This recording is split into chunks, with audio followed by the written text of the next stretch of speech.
इस वीडियो को स्टार्ट करने से पहले मैं आप लोगों को ये कहना चाहता हूँ कि आप कुछ न कुछ जो है अपनी लाइफ में कुछ न कुछ अच्छा तो कर ही लेंगे। तो फिर आप अपनी लाइफ के गोल डिसीज़न किसी और को क्यों करने देते हैं, ठीक है? तो इसलिए आज मैं आप लोगों को जो टॉपिक पढ़ाने जा रहा हूँ, उसको आप अच्छे से समझिएगा क्योंकि आपके लिए ये सबसे इम्पोर्टेंस होने वाला है, ठीक है? तो आज हम बात करेंगे जर्नल के बारे में। हम अकाउंटिंग के उस पार्ट्स में पहुँचने वाले हैं, जहाँ पर जो है आपको अकाउंटिंग का एक नया रूप देखने के लिए मिलेगा। आपको पता चलेगा कि कैसे आप जो है अकाउंटिंग को कैसे रिकॉर्डेड कर सकते हैं, किस-किस चीज़ों के द्वारा आप उसे रिकॉर्डेड कर सकते हैं, ठीक है? तो आप समझने की कोशिश करेंगे सबसे पहले जर्नल को। तो आइए समझते हैं। Transaction in business are first recorded in the book of initial account. सबसे पहले जो भी बिज़नेस में ट्रांज़ैक्शंस होते हैं, उनको इनिशियल अकाउंट की बुक में रिकॉर्ड किया जाता है। When the size of the business is small और जब बिज़नेस का साइज़ स्मॉल होता है ना, तो फिर उन सारे ट्रांज़ैक्शन को सिर्फ़ एक ही बुक में रिकॉर्ड करना होता है। तो इसे हम जर्नल कहते हैं, ठीक? सब्सिडरी बुक्स का जो यूज़ किया जाता है, जो सब्सिडरी बुक होती है, उनका यूज़ तब किया जाता है जब बिज़नेस आपका बहुत बड़ा हो, ठीक है? अगर आपका बिज़नेस बहुत छोटा-सा है, तो आप जर्नल से ही काम चला सकते हैं। पर अगर आपका बिज़नेस बहुत बड़ा है, तो फिर आपको सब्सिडरी बुक की ज़रूरत पड़ती है, ठीक है?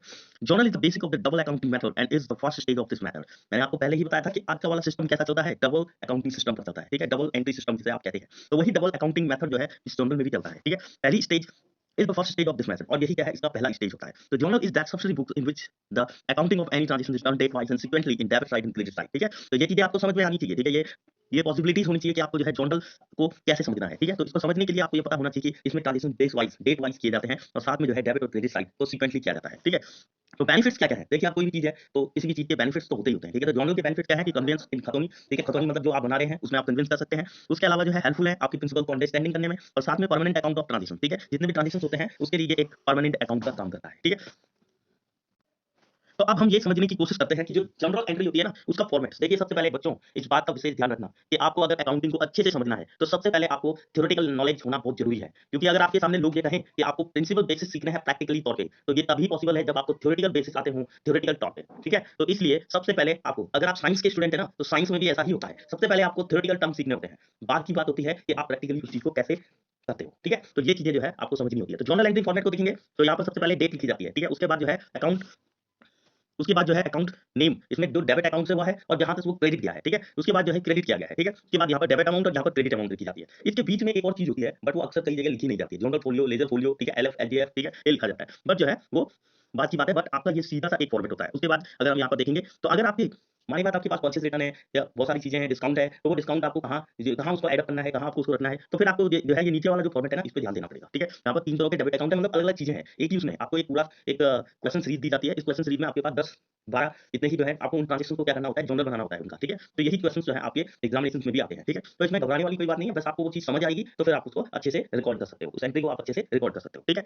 उसके बाद जैसे यहाँ पर एक एंट्री देखी है, तो यहाँ पर कैश टू सेल्स अकाउंट की बात हो गई है, ठीक है? तो कैश 200 किया टू सेल क्रेडिटेड, ठीक है? टू सेल अकाउंट, ठीक है? क्रेडिटेड, ठीक है? तो cash account debited 200 to sales account credited 200, ठीक है? तो ये चीज़ें हैं, ठीक है? तो sold merchandise on cash for $200, ठीक है? उसने क्या किया? सोल्ड किया है, ठीक है? तो कैश में, ठीक है? तो $200 के लिए, ठीक है? तो ये चीज़ें जो है आपको समझ में आनी चाहिए। अब टोटल ब्रॉड फॉरवर्ड और कैरी फॉरवर्ड क्या होता है, ठीक है? अब देखिए ये कैरी फॉरवर्ड, ब्रॉड फॉरवर्ड ये उतना ज़्यादा आपको इतना तो दिक्कत नहीं करेगा, बट आपको जो है थोड़ा बहुत समझना होगा कि when the page of the journal is completed फिर जब पूरा कंप्लीट हो जाता है, a line is drawn at the bottom by adding the sum of the debit and credit side. तो वहाँ पर जो है हम एक ऐसी लाइन आती है जहाँ पर हम डेबिट का और क्रेडिट का अमाउंट लिख लेते हैं। तो this is called the adding up. इसे क्या कहते हैं? सब सारी चीज़ों को जो ऊपर है, उन सबको जोड़ दिया गया है। ठीक है? After adding this page, carry forward is written in the detail field. ठीक है? जैसे ही हम उन्हें ऐड कर लेते हैं, उसके बाद कैरी फॉरवर्ड कर लेते हैं, रिटर्न नीचे रिटर्न डेट में लिख देते हैं, नीचे रिटर्न डिटेल के नीचे लिख देते हैं वहाँ पर carry forward. That is it means that this addition has been taken to the next page, ठीक है? इसका मतलब ये होता है कि इसको कैरी फॉरवर्ड कर दिया गया है अगले पेज के लिए, ठीक है? तो on the next page first the total of the previous page is written in the debit credit box at the addition in brought forward in the detail column in front of it, ठीक है? और जब हम next page पर जाते हैं तो पहले वाले पेज में जो टोटल हमने लिखा था ना, उसको हम वहाँ पर ब्रॉट फॉरवर्ड करके वहाँ लिख देते हैं, ठीक है? तो कैरी फॉरवर्ड मतलब यहाँ से उठा के वहाँ ले गए और वहाँ पर जो है ब्रॉट फॉरवर्ड किया क्योंकि वहाँ का उठाया हुआ जो टोटल है वो हमने यहाँ पर किया, ठीक है?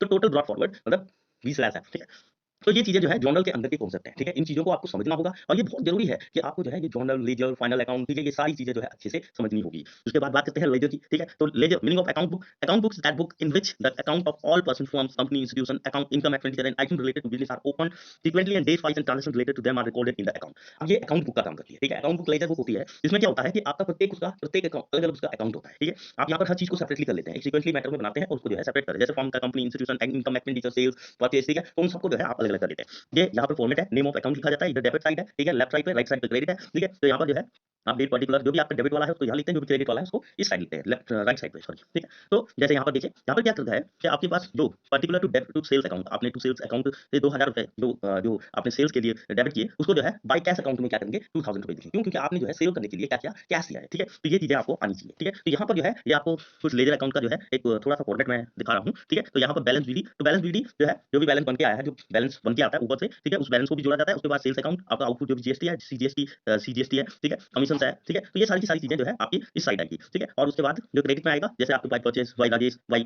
Drawing account, by balance CD, ठीक है। तो ये सारी, तो ये बैलेंस सीडी क्या है, जैसे ही आप अमाउंट करेंगे, जैसे ही आप क्या करते हैं, इनको टोटल करते हैं, ठीक है। अब टोटल में क्या होता है कि दोनों के साइड का अकाउंट को बैलेंस करना होता है, ठीक है। दोनों साइड के अमाउंट जो होते हैं उनको बैलेंस, टोटल अमाउंट जो आया है उसको बैलेंस करना होता है। तो हम यहाँ पर जितना बच जाता है ना, उसको जो है यहाँ पर से इस जो इसका टोटल आता है उसमें से इसके टोटल को माइनस कर लेते हैं। तो जितना बचेगा उसको हम यहाँ पर एडिंग अप कर देंगे, ठीक है, ठीक।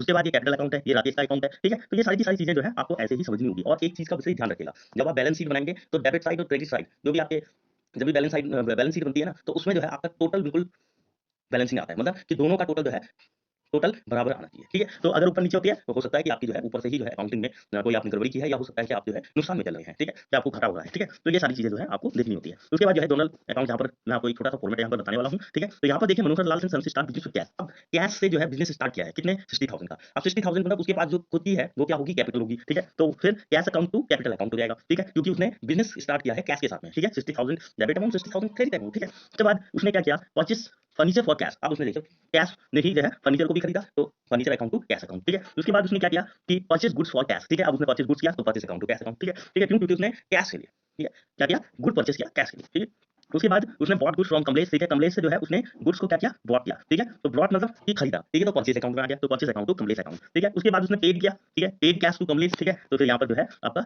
Purchase account to, sorry, Kamlesh account to cash account हो जाएगा। क्यों? क्योंकि कैश पेड किया उसने, ठीक है, ठीक। और उसके बाद तो ये सारी की सारी एंट्री जो है आपको सीखनी पड़ेगी। जैसे उसने purchase good from Sohan, Sohan से जो है परचेज गुड परचेज किया, ठीक है। तो सीधा सीधा purchase account to Sohan account, ठीक है। तो सोहन के अकाउंट में जो है क्रेडिट कर दिया, ठीक है। उसके बाद जो है उसने गुड परचेज फ्रॉम सोहन, ठीक है, फॉर कैश, ठीक है, कैश में परचेज किया तो purchase account to cash account, ठीक है। और रेंट, अगर उसने रेंट, ऑफिस रेंट जो है उसने अगर पेड किया है तो रेंट अकाउंट टू कैश, ठीक है। तो ये सारी की सारी चीजें जो है ये आपको समझ में आनी चाहिए। और जो मैंने आपको गोल्डन रूल बताए थे, वही गोल्डन रूल जो है डेबिट और क्रेडिट के, वो यहाँ पर जो है काम करते हैं। तो rule of debit and credit, ये चीज आपको समझ में आनी चाहिए, ठीक है, ठीक, जो मैंने आपको बताया है, ठीक है, ठीक है। डेबिट मतलब व्हाट्स कम इन, और क्रेडिट मतलब व्हाट्स गुड्स आउट, ठीक है, ठीक। तो वही चीजें हैं, ये चीजें आपको समझनी है। डेबिट जो है जितने भी आपके जितने भी जो भी सारी चीजें आप उसमें रखेंगे, ठीक है, उस चीज को आपको जो है इसी तरह से समझना होगा कि आप कैसे उस चीज को समझने की कोशिश करते हैं, ठीक है। तो अकाउंटिंग को समझने के लिए आपको इस बेसिक टर्म्स का यूज करना ही पड़ेगा, क्योंकि अगर आप बेसिक टर्म्स का यूज नहीं करेंगे, इसलिए मैंने आपको वो बेसिक टर्म्स पहले से ही सिखा दिए, ठीक है, ताकि आप लोगों को जो है इस पर कोई भी प्रॉब्लम ना आए, ठीक है। तो अब